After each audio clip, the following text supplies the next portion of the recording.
Dizem que só conhecemos realmente a mulher com quem casamos quando o divórcio começa.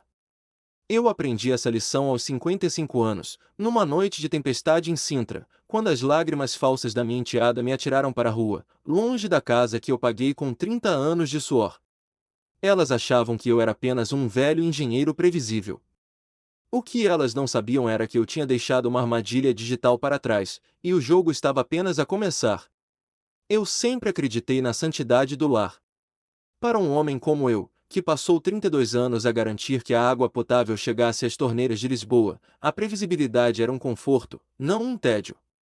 O meu nome é Arthur. Até aquela terça-feira chuvosa em Sintra, eu pensava que entendia como o mundo funcionava.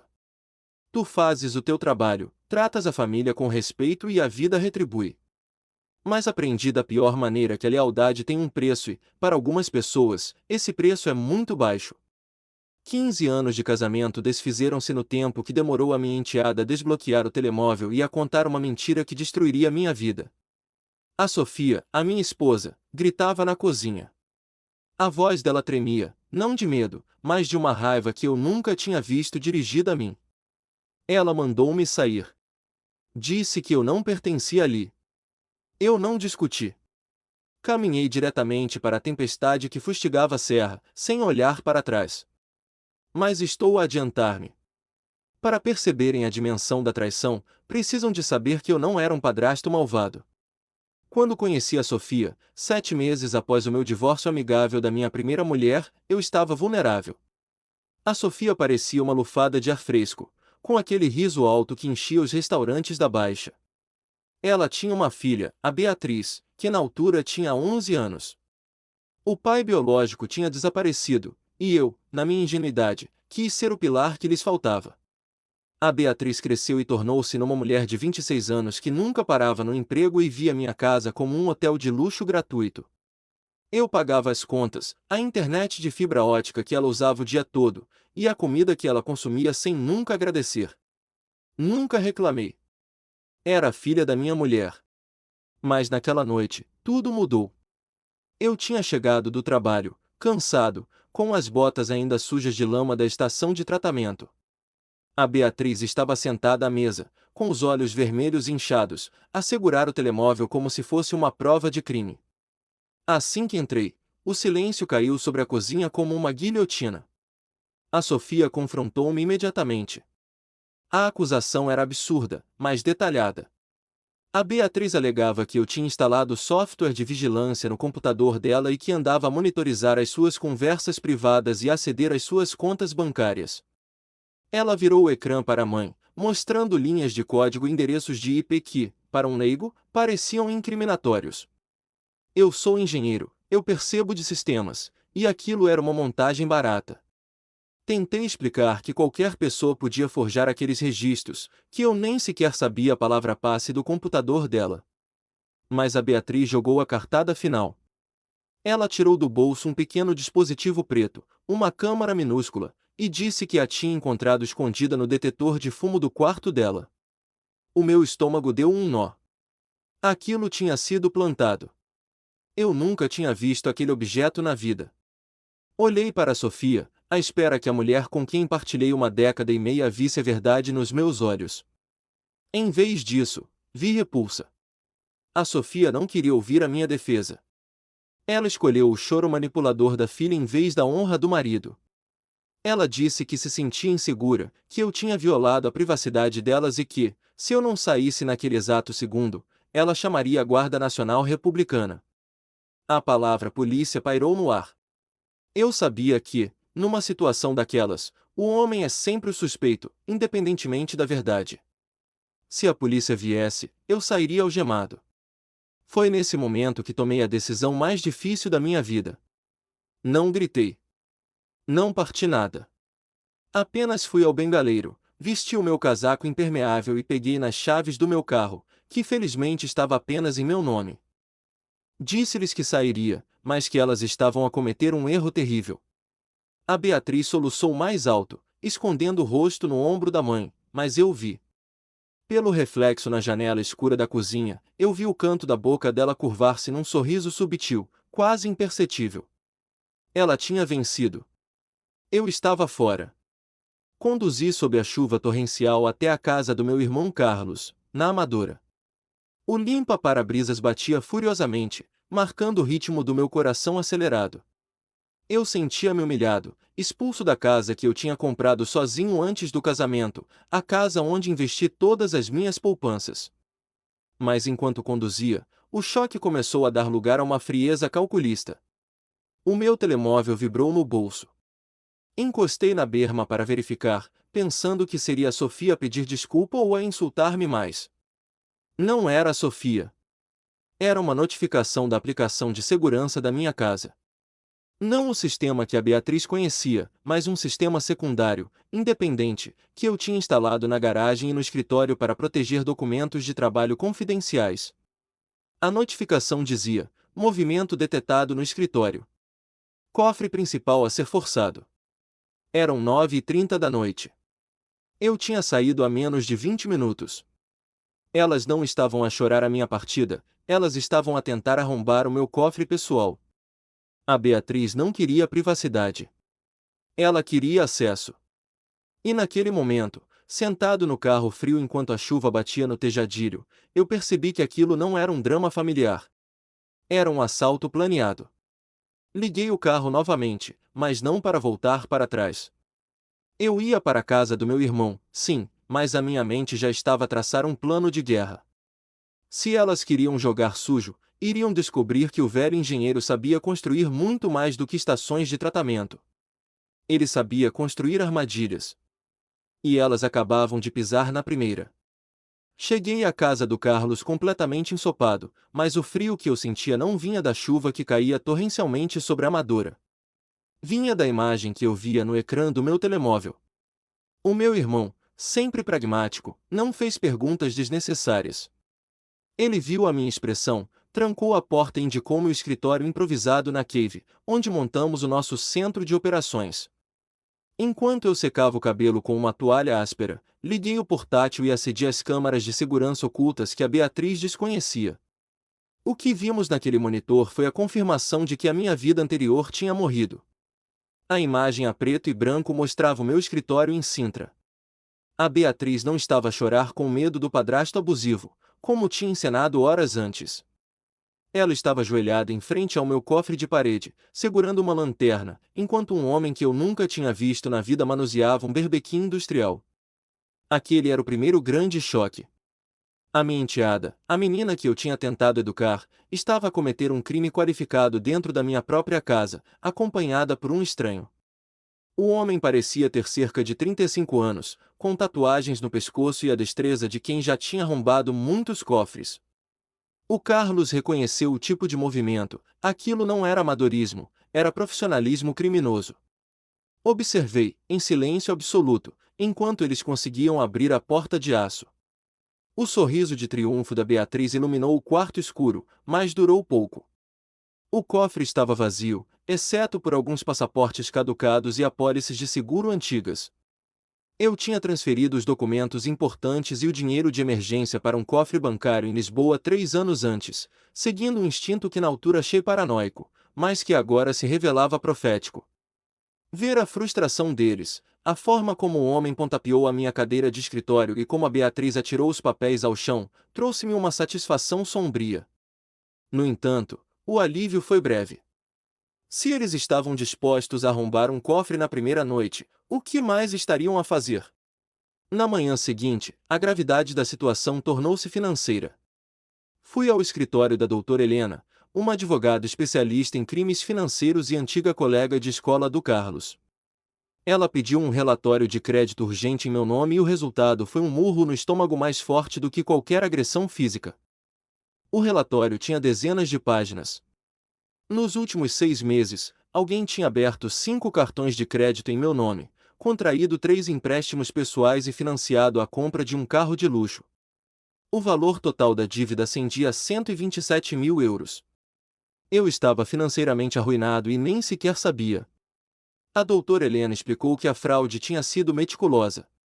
Tinham usado os meus dados, interceptado o correio para que eu nunca visse os avisos e falsificado a minha assinatura com uma precisão assustadora. Mas foi aí que surgiu a primeira reviravolta que mudou o rumo da nossa estratégia. Ao analisarmos os documentos digitais de um dos empréstimos, a advogada ampliou a imagem da seção das testemunhas. A assinatura que validava minha suposta identidade, garantindo ao banco que eu era quem dizia ser, pertencia a Sofia, a minha esposa. A mulher que jurou amar-me não era apenas uma vítima manipulada pela filha, ela era cúmplice ativa na destruição do meu patrimônio. O meu coração, que até então mantinha uma réstia de esperança pela inocência dela, endureceu como cimento. O Carlos queria ir à polícia imediatamente. Ele queria ver as duas algemadas antes do almoço. Mas eu e Helena vimos algo diferente. Vimos uma oportunidade. O homem do vídeo, que a investigação da advogada identificou como Nuno o Magro, um burlão com cadastro por fraude imobiliária no Algarve, não estava apenas atrás de cartões de crédito. O histórico de pesquisas no meu computador, que eu conseguia aceder remotamente devido à sincronização na nuvem, mostrava que eles estavam a pesquisar venda rápida de imóveis e escrituras sem presença do cônjuge. O objetivo final não eram os 120 mil euros. O objetivo era a casa. A minha casa em Sintra, avaliada em 650 mil euros, totalmente paga. Foi então que decidi montar a armadilha. A doutora Helena sugeriu bloquearmos tudo imediatamente, mas eu recusei. Se as travássemos agora, elas seriam acusadas de fraude e falsificação, crimes que, com bons advogados e choros em tribunal, poderiam resultar em penas suspensas. Eu queria mais. Eu queria que elas cometessem um erro irremediável. Eu sabia de um segredo sobre a casa que nem a Sofia, nem a Beatriz, nem o Nuno conheciam. Uma salvaguarda jurídica que eu tinha implementado anos antes, aconselhado pelo meu pai no seu leito de morte, que sempre desconfiou da instabilidade da Sofia. Decidimos não bloquear a venda da casa. Em vez disso, instruí a advogada a monitorizar silenciosamente qualquer tentativa de transação nas conservatórias de Lisboa e Sintra. Iríamos deixá-los acreditar que tinham vencido. Iríamos deixá-los encontrar um comprador, assinar os contratos promessa e receber os sinais. Só quando o crime estivesse consumado, quando o dinheiro trocasse de mãos e a fraude fosse irreversível e de grande escala, é que eu agiria. Era um jogo perigoso. Eu estava a permitir que criminosos vivessem na minha casa e dormissem na minha cama, enquanto meu nome era arrastado pela lama nas bases de dados bancárias. Naquela noite, voltei a olhar para as câmaras. O Nuno estava agora sentado na minha poltrona favorita, a beber o meu vinho de reserva, com os pés em cima da mesa de centro. A Beatriz ria-se ao lado dele, a mostrar-lhe anúncios de apartamentos de luxo no Estoril. Eles brindavam ao futuro, brindavam à estupidez do velho Arthur. O que eles não sabiam era que cada gole daquele vinho, cada acesso ao computador e cada assinatura falsificada estava a ser gravado e armazenado num servidor seguro do outro lado da cidade. Eles pensavam que estavam a roubar um homem derrotado, mas estavam apenas a cavar a própria sepultura, metro a metro, euro a euro. E eu seria o homem que empurraria a terra para cima deles. Durante 2 semanas intermináveis, a minha vida resumiu-se a observar o declínio moral da minha família através de um monitor de 15 polegadas na cave do meu irmão. A ansiedade era um veneno lento, mas necessário. O Nuno, o namorado criminoso da Beatriz, estava a ficar impaciente. Através dos microfones que eu tinha instalado estrategicamente, ouvi conversas que me gelaram o sangue. Ele devia muito dinheiro a agiotas perigosos da margem sul. Uma quantia superior a 40 mil euros, e o prazo para o pagamento estava a esgotar-se. A minha casa em Sintra, aquele refúgio de pedra e madeira que eu construíra com tanto sacrifício, tinha se tornado apenas um ativo para liquidar, uma tábua de salvação para a vida desregrada de um bandido e da minha enteada. A armadilha que preparei dependia de um momento específico, a consumação do crime.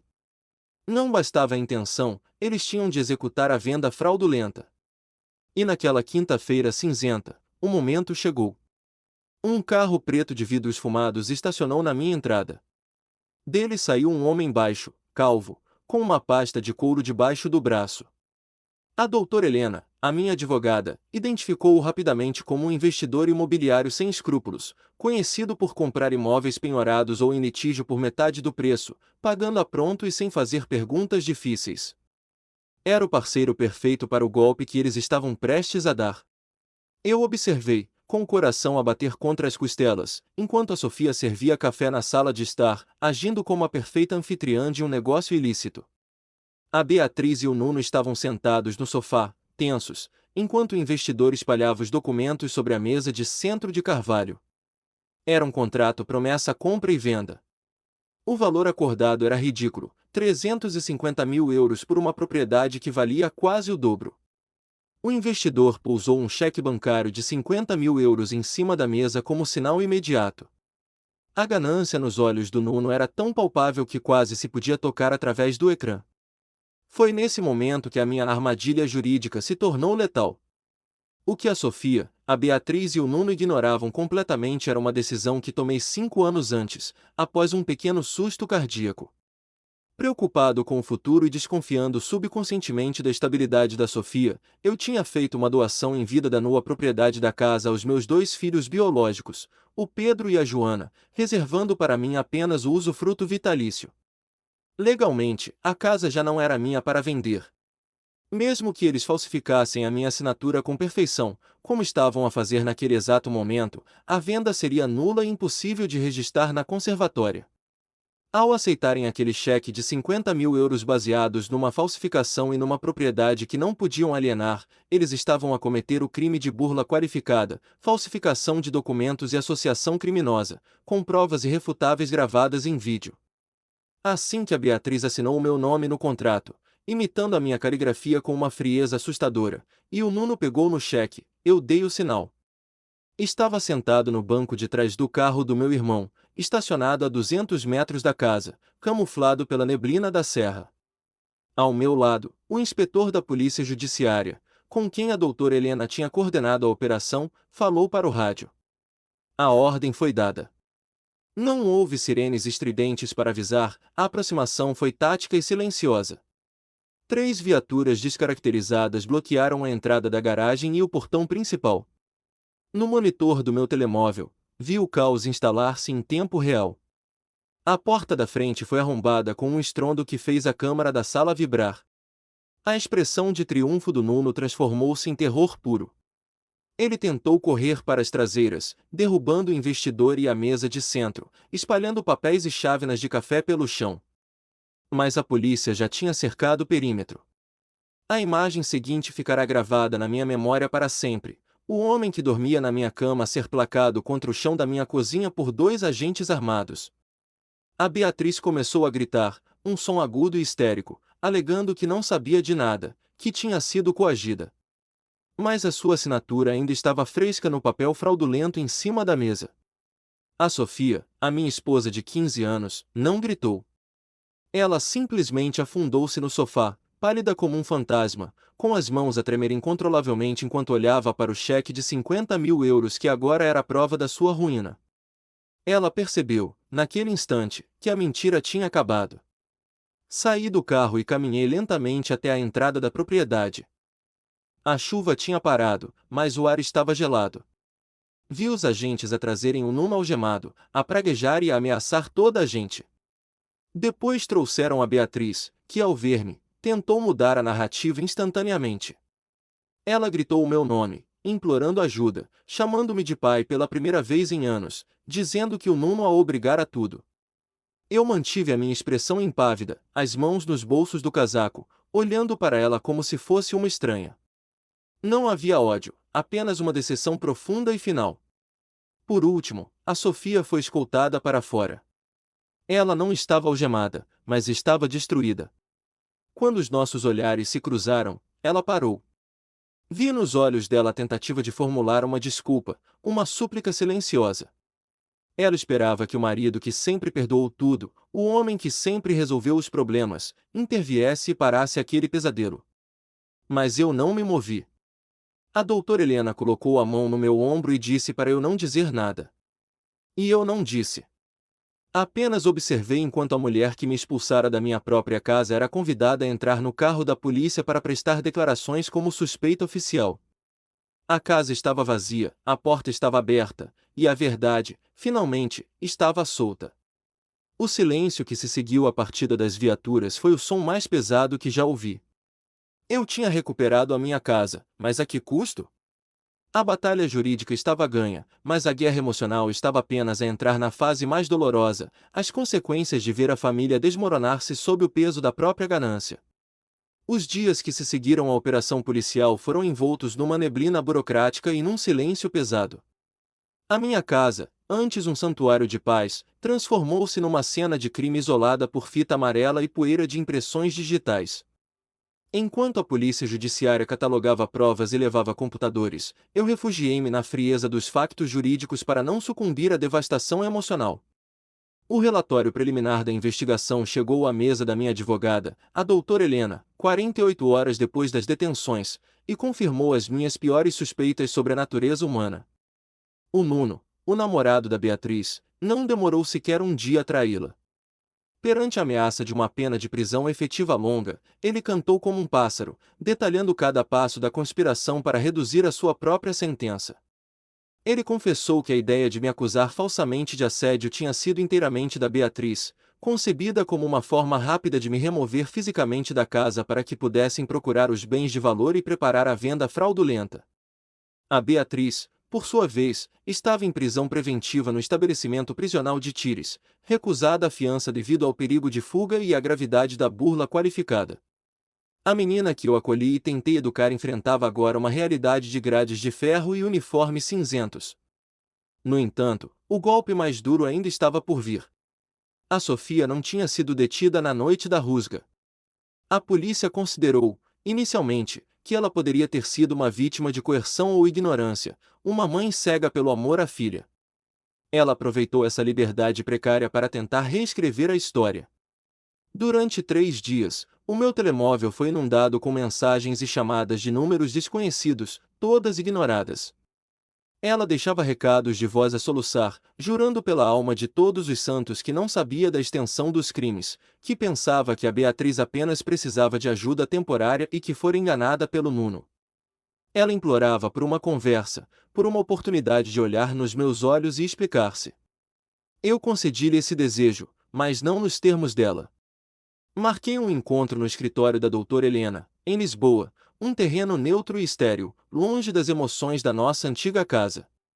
Quando a Sofia entrou na sala de reuniões, parecia ter envelhecido 10 anos numa semana. O rosto estava encovado, os olhos vermelhos e as mãos tremiam enquanto segurava um lenço de papel amarrotado. Ela sentou-se à minha frente e começou o seu discurso ensaiado de vitimização. Falou sobre o medo, sobre a manipulação, sobre como sentia minha falta e como poderíamos superar aquilo juntos, agora que as más influências tinham sido removidas. Ouvi tudo em silêncio absoluto, mantendo uma expressão impávida que escondia a tempestade dentro de mim. Quando ela finalmente parou de falar, esperando a minha absolvição, fiz um sinal subtil à minha advogada. A doutora Helena colocou um portátil sobre a mesa e carregou num único botão. O som encheu a sala com uma clareza cristalina. Era uma gravação de áudio captada por um dos microfones ocultos na cozinha, datada de 2 semanas antes, na noite em que falsificaram o primeiro pedido de empréstimo. A voz da Beatriz ouvia-se a rir, a dizer que eu era um idiota que nunca verificava os extratos bancários.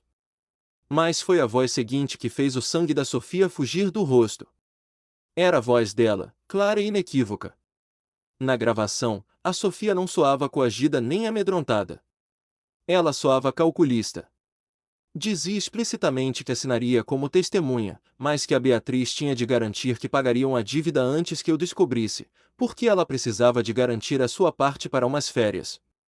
Pior ainda, concordava com a estratégia de me manter fora de casa o tempo suficiente para limparem o que fosse preciso. A gravação terminou e o silêncio na sala tornou-se ensurdecedor. A máscara de vítima inocente da Sofia caiu por terra, desfazendo-se em pedaços. Ela não chorou mais, apenas olhou para a mesa, incapaz de encarar a prova irrefutável da sua traição moral. Ela não tinha sido apenas uma espectadora passiva, ela tinha sido uma facilitadora ativa, disposta a sacrificar a minha estabilidade financeira e emocional para agradar a uma filha criminosa e satisfazer os seus próprios caprichos. A mulher que eu amava não existia, era uma ficção que eu mantive viva durante 15 anos. Empurrei os papéis do divórcio litigioso através da mesa de mogno. Não havia negociação, não havia partilha de bens amigável. O regime de separação de bens, que o meu pai insistira tanto que eu adotasse antes do casamento, era agora a minha armadura final. A Sofia sairia daquele casamento sem nada, sem casa, sem pensão, sem o respeito do homem que a sustentou. Informei-a, através da advogada, que ela tinha 24 horas para retirar os seus pertences pessoais da propriedade, sob supervisão policial, ou tudo seria doado a uma instituição de caridade. Levantei-me sem dizer uma única palavra diretamente a ela. A Sofia tentou levantar a mão, talvez para me tocar, talvez para implorar uma última vez, mas parou a meio do caminho. Ela sabia que tinha acabado. Não havia raiva nos meus movimentos, apenas uma resolução final e absoluta. Saí do escritório e caminhei para a luz da tarde de Lisboa, sentindo o peso de uma vida inteira ficar para trás. O ar parecia mais leve, mas o meu peito ainda doía com a amputação daquela parte da minha história. A justiça estava a ser feita, implacável e cega, mas a vitória tinha um sabor amargo a cinzas. O capítulo do casamento estava encerrado, carimbado com traição e selado com a verdade dolorosa. Restava agora descobrir quem era o Arthur sem a Sofia, e o que fazer com os destroços de uma vida que eu pensava ser sólida. 6 meses depois daquela noite de tempestade em que fui expulso da minha própria vida, voltei à casa de Sintra pela última vez. A propriedade já não me pertencia, não no sentido emocional da palavra. As paredes tinham sido pintadas de fresco, os móveis onde a traição foi planeada tinham sido doados, e o jardim, antes o meu orgulho, estava agora preparado para receber uma nova família. Eu estava lá apenas para entregar as chaves aos novos proprietários, um jovem casal de arquitetos que olhava para aquela estrutura de pedra com o mesmo brilho nos olhos que eu tive há 2 décadas. Para eles, era um começo, para mim, era o encerramento necessário de um capítulo manchado pela ganância. Vender a casa foi a única opção lógica. Mesmo depois de a justiça ter sido servida, o ar dentro daqueles quartos parecia pesado, carregado com as memórias de sorrisos falsos e conspirações sussurradas. O dinheiro da venda, uma quantia substancial de 650 mil euros, não foi para o banco para acumular pó. Segui o conselho que a vida me deu à força e investi no que era real, dividi uma parte significativa entre o Pedro e a Joana. Os meus filhos biológicos que largaram tudo para estar ao meu lado quando meu mundo desabou. O resto usei para comprar um apartamento modesto, mais luminoso, com vista para o mar na linha de Cascais. Um lugar sem quartos de hóspedes para enteada ingratas, sem cofres escondidos e, acima de tudo, sem fantasmas. O destino das mulheres que tentaram destruir-me foi traçado com a frieza implacável dos tribunais. A Beatriz foi condenada a 6 anos de prisão efetiva pelos crimes de burla qualificada, falsificação de documentos, usurpação de identidade e associação criminosa. A última vez que a vi foi no dia da leitura da sentença, algemada, com o cabelo desgrenhado e sem qualquer vestígio da arrogância que exibia na minha cozinha. Ela olhou para mim, talvez à espera de ver pena, mas encontrou apenas indiferença. A prisão de Tiri seria sua casa durante muito tempo, um lugar onde as manipulações emocionais não funcionam contra grades de aço. A Sofia teve um destino diferente, mas talvez mais cruel na sua própria medida.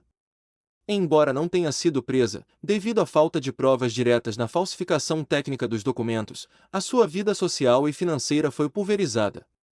O divórcio deixou-a sem qualquer direito aos meus bens, graças ao regime de separação total que o meu pai, na sua infinita sabedoria, me tinha obrigado a assinar. Sem emprego, com a reputação destruída na comunidade local e com a filha na prisão, a Sofia viu-se sozinha. Soube, através de conhecidos comuns, que ela agora trabalha numa caixa de supermercado na periferia de Lisboa e vive num quarto alugado num apartamento partilhado. A mulher que sonhava com luxos fáceis e desprezava a honestidade do trabalho árduo acabou reduzida à irrelevância que tanto temia. Houve um momento, poucas semanas após o divórcio, em que recebi uma carta dela. O envelope era simples, a caligrafia tremida. Não abre. Não havia nada que ela pudesse escrever que mudasse os factos gravados nas escutas policiais. Queimei a carta na lareira do meu irmão, observando o papel retorcer-se e virar cinza, tal como o amor que eu sentia por ela se tinha transformado em nada. O silêncio foi a minha resposta final, a vingança mais elegante que um homem pode ter, a recusa em dar ao traidor o palco que ele deseja. No meu primeiro Natal no novo apartamento, a atmosfera era o oposto polar daquela terça-feira sombria. A sala estava cheia, não de móveis caros, mas de pessoas valiosas. O Carlos estava lá, a rir-se com um copo de vinho na mão, celebrando a nossa vitória estratégica. O Pedro e a Joana trouxeram os meus netos, que corriam pela sala alheios ao drama que quase consumiu a herança deles. O barulho de pratos, risos e conversas genuínas preenchia o espaço. Olhei para fora, para o Atlântico escuro e vasto, e senti uma paz profunda que não sentia há anos.